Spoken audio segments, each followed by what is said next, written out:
Okay, guys, as I previewed before, this problem looks like a basic frequency problem, a basic median problem. But if you just go through and cross out the smallest, biggest, smallest, biggest, smallest, biggest, smallest, biggest, like we normally do for median, you're going to get this number that's like about 17, right? So maybe 17 or 18 is the right answer. But it's actually a little bit trickier than that, okay?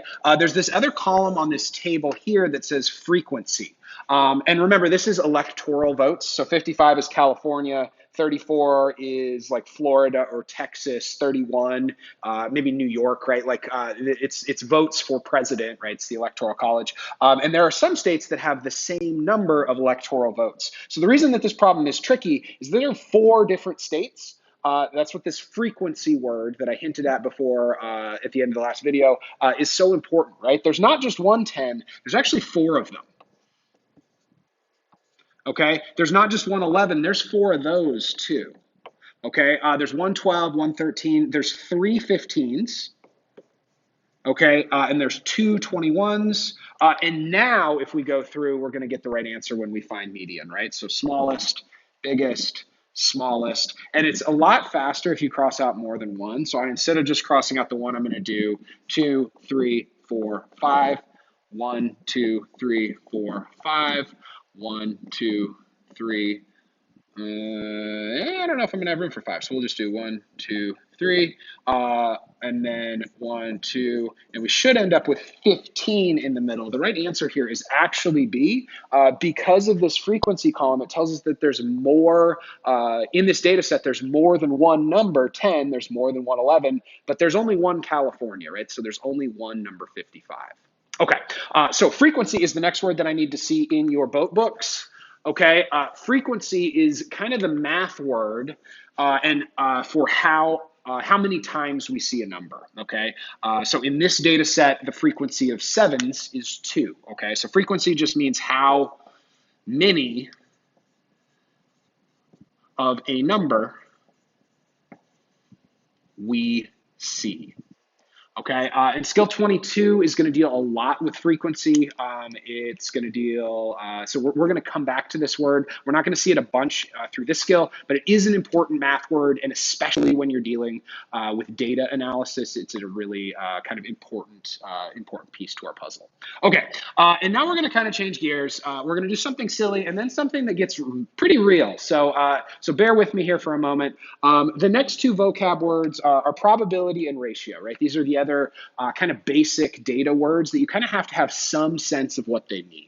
Okay, so on the left-hand side, I want you to write in probability, and I can't just say find the probability, right? I can say find the mean, find the median, find the range, but probability needs a question, okay? So with your vocab word probability, I want you to jot down this little question just because we need to put a question with probability. So this says, what is the probability that you select a 7?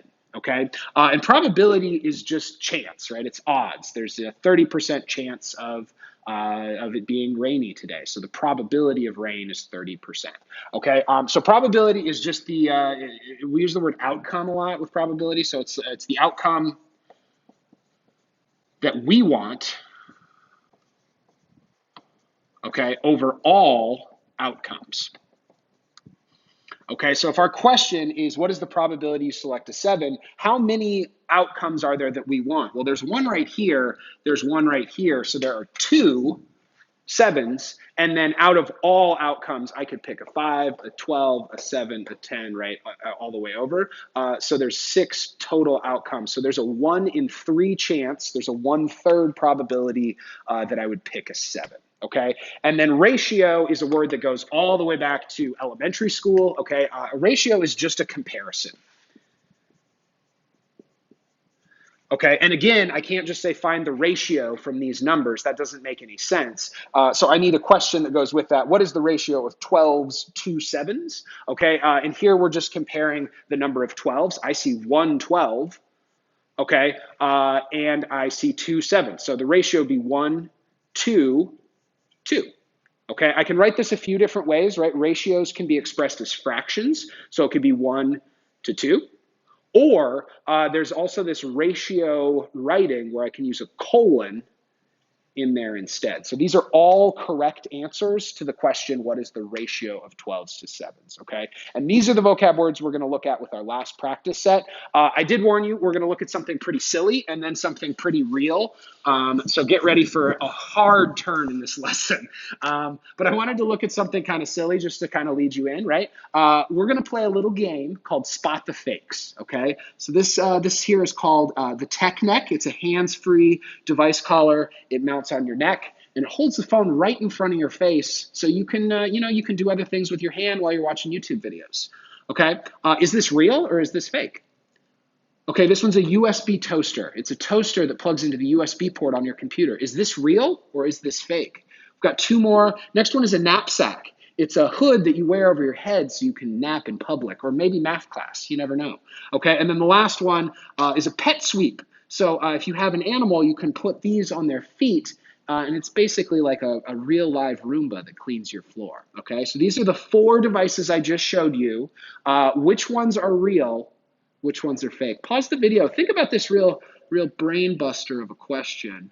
Okay, actually this one is real. The other 3 are fake. So hopefully you recognize Pet Sweep, real product, Tech Neck, USB toaster, and the knapsack are all fake. Okay, so here's where this lesson takes a hard turn, okay?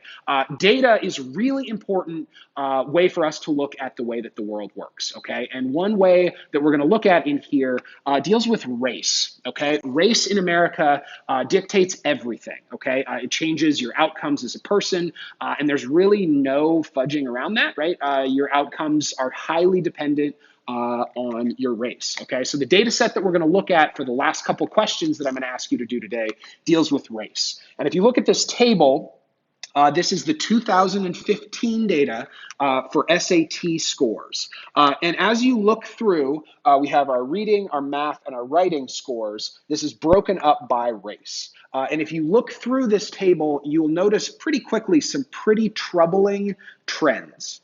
Okay, and I want to take a minute because I like to show this, right? Like I'm white, right? So I benefited from a lot of the systemic things that we see in this table, right? So when we talk about this stuff, it's really important to come into it with an open mind and not be put off, right, when we talk about race, because race is so important in our day-to-day life. Okay, so one more time, we are going to be diving into race, and one more time we have a quick little spot the fakes game. This one's not as fun. There's no Tech Neck, no USB toaster, but we have some pretty troubling statistics about Black America, white America. Take a second, pause the video, decide which ones you think are real, which ones you think are fake. Okay, and unfortunately, all of these statistics are real, okay? So we're going to be talking about race because it's important, right? We can't avoid it in math class because race plays such a big part in the data sets and in the lives of people that we work with every day and in our lives as well, okay? So Black men and boys are 21 times more likely to be shot and killed by police than white men and boys. 62% of white students graduate from college versus just 38% students of color. 1 in 3 Black men are expected to go to prison in their lifetime, and the average Black college graduate will earn less in his or her lifetime than the average white high school dropout. So these are all true statistics, and this is why we have to look at race, right? Because it really, we are not in a post-racial world. Race still impacts so much that goes on around us on a day-to-day basis, and this is going to kind of come into play as we go forward. Okay, cool. So the last thing I'm going to ask you to do, go ahead and click through the next slide. It looks like this.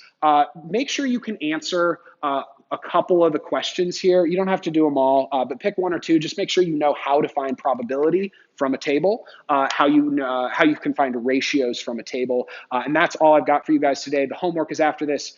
Make sure you can do all that, give that a go, and I'll check in with you guys again tomorrow. Again, thank you for sticking with me. I know I talked a lot today, and again, it was a pretty jarring transition there. So stick with me. There's a bunch of cool stuff we can look at with data, and I'm really excited for Skill 21. All right, bye.